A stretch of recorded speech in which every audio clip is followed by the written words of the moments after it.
an answer to question number 1, and I'm going to use mass feeding as our example. Our organization operates with MOUs that are signed with our partners, and those MOUs clearly, or memorandums of understanding, clearly define our expectations, our outcomes, and our roles. Then we are critiqued using the guidelines in the MOU. These MOUs are revisited every single year on a national level and revisited more frequently on our local level. Beneficiaries are the people who eat our hot meals, and they give us feedback based on the timeliness, the tastiness of the meal, the quality of the food, and the safety factor. We are checked by the local health department, and we have never had an incident of foodborne illness traced back to one of our field kitchens.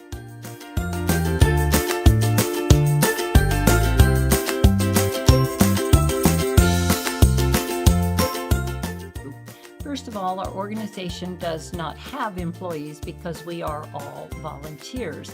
And as volunteers, we operate in an organization that is based on integrity.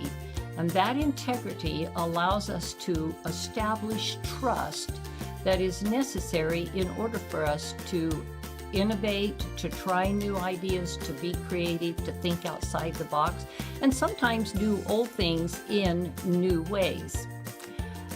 Because of this, we will have failures. And when we have failures, they are dealt with in such a way that it allows us the freedom to learn from those failures and to determine how we will implement the lessons learned. And that provides an ongoing creativity in our organization.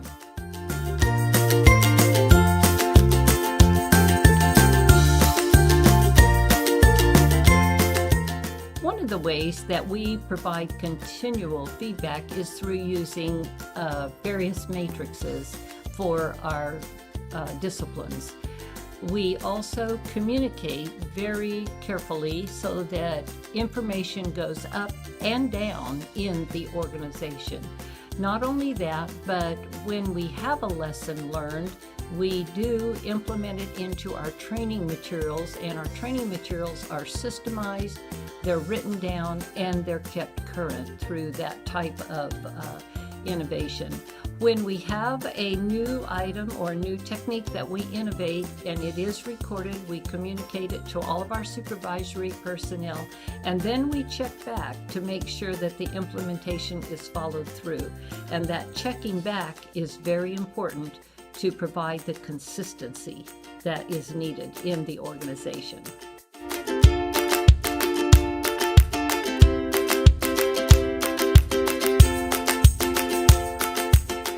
Question number 4 regards making our organization and our tasks attractive to donors and other interested individuals.